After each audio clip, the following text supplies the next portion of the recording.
what I would say in this type of situation is that you need, so here's the thing, right? You're getting your clothes made in places like China and Bangladesh and all these places, right?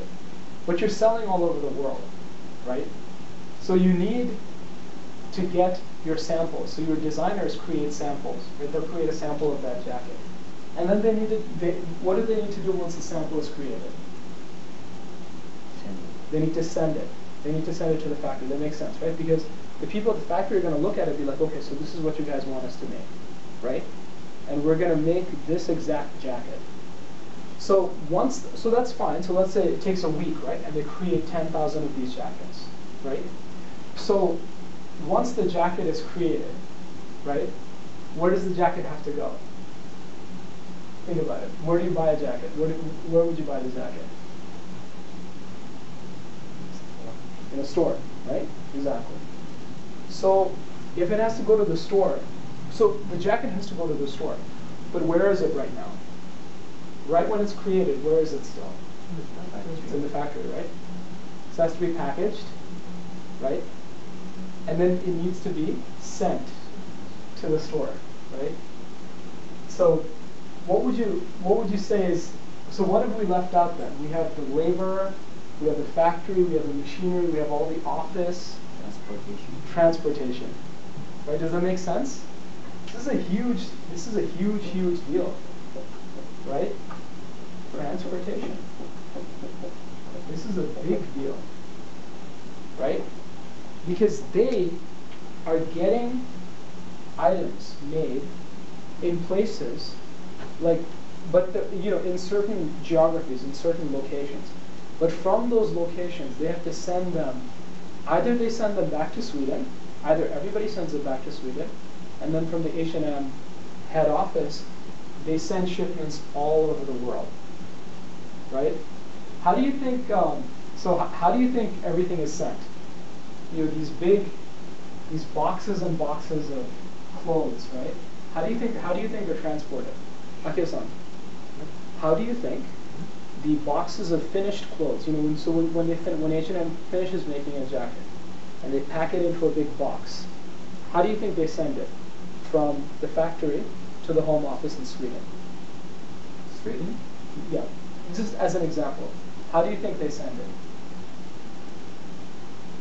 Take a guess. By truck or by yeah, so retail?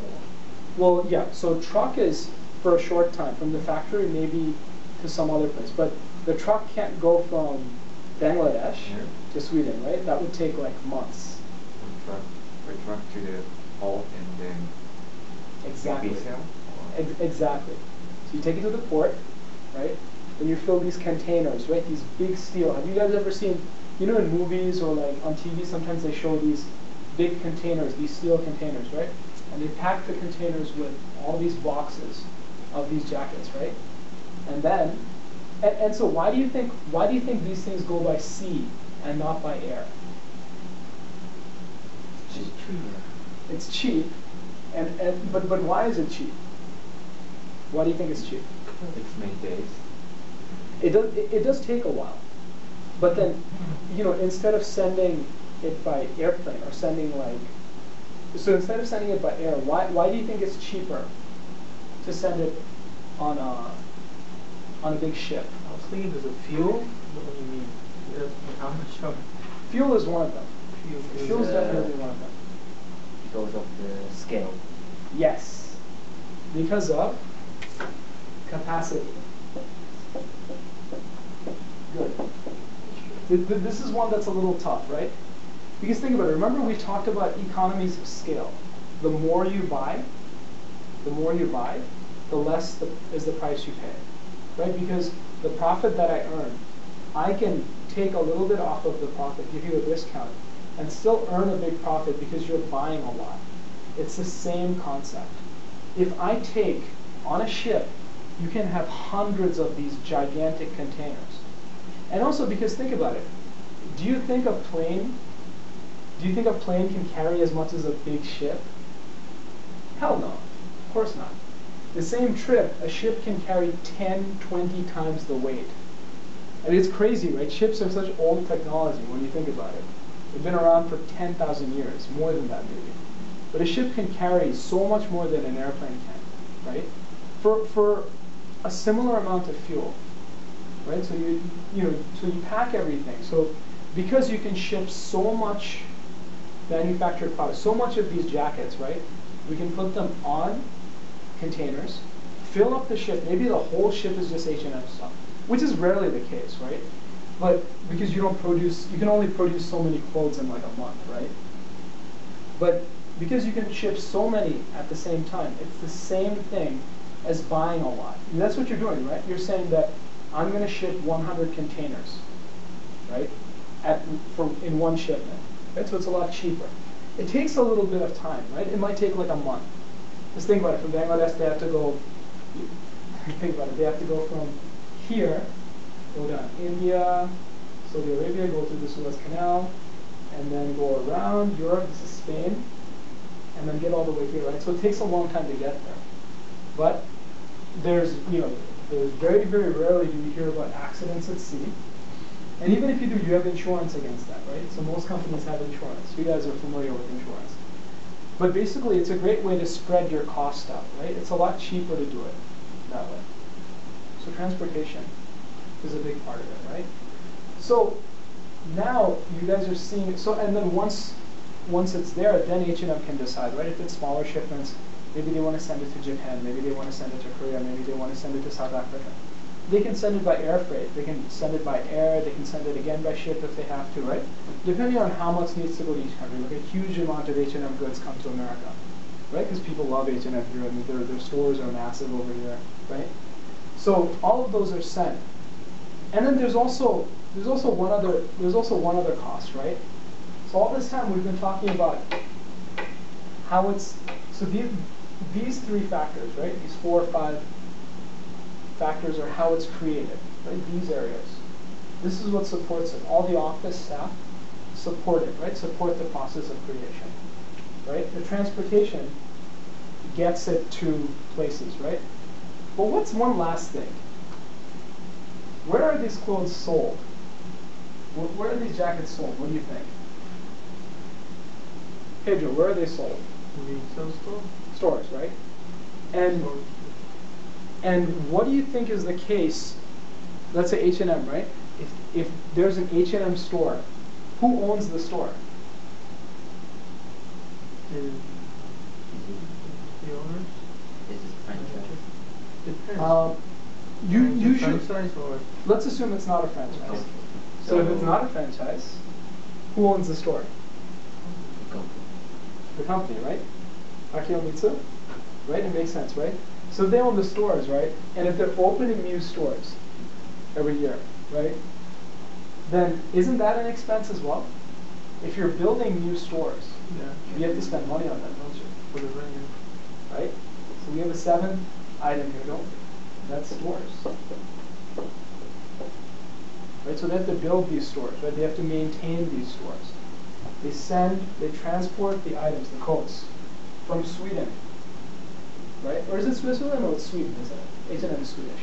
Yeah. So then it goes from Sweden all the way to the stores in New York, which they own. And it's their responsibility to maintain these stores, right? So now we have all these factors that go into it, right? So on a yearly basis, right? On a yearly basis, let's assume that this company only creates these sweaters, right? Not these sweaters or these coats, right? Let's assume that this is the only thing that they sell. So when they're saying that this is $90, when they're saying that this is $90, what do you think they have to do? How do you think that they get to this number? And now this is where things get fun. How do you think they decide that we're going to sell this for $90? Think about it. We've talked about all these costs, right?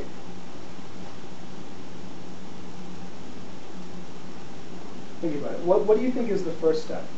You have a product, right? And you're trying to think about how much do I want to sell this for, right? So what's the first step? You have to calculate how much is labor, how much is credit, natural fuel, everything. They have to calculate the cost. right?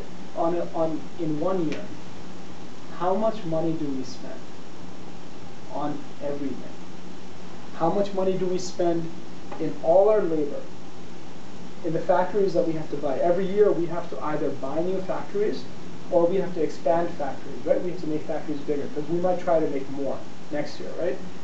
How much office space do we have to buy or lease, rent, right? How much machinery do we have to put in the factories, right? How much transportation, what was the total transportation bill in 1 year, right? How many stores did we build last year? How many stores are we planning to build next year, right? We have to put all this money together. We have to talk to finance accounting, your division, and we need to figure out how much money did all of this cost. 1 year's worth of operations, right? Let's just wipe some of these out.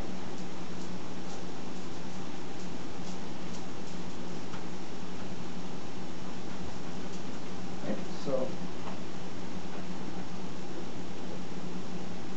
1 year's worth of operations. And operations means business activity, right? All the activities that we're talking about, the manufacturing process, supporting it with our legal, with our IT, with our design, with our finance, right? Our factories, all of those things. How much was it? Okay, so let's assume we have a figure for that. Let's say accounting tells us that in 2011 we spent $1.5 billion. This is an example, right? $1.5 billion. The only item that we have are these sweaters, right? So now, what's the next step? So now we have an idea about how much money that we spent, right? What's the next step?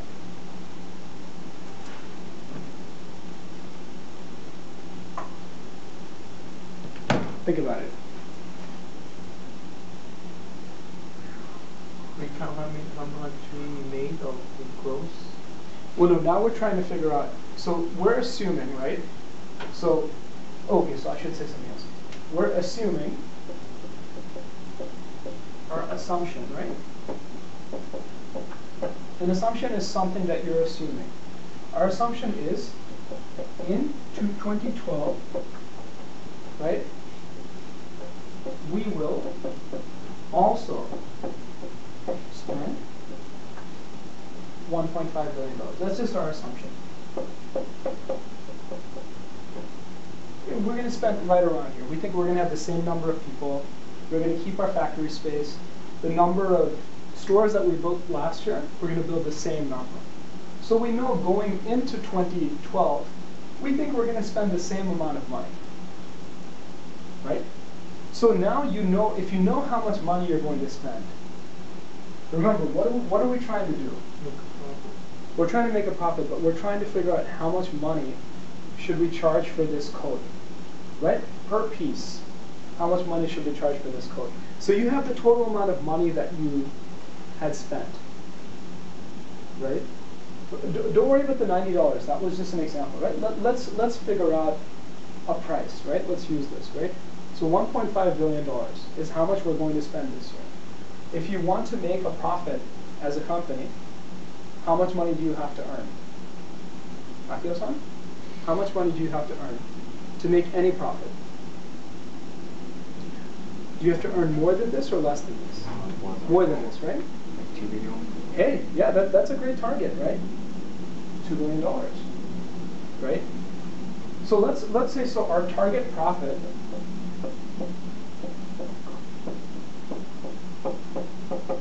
or we should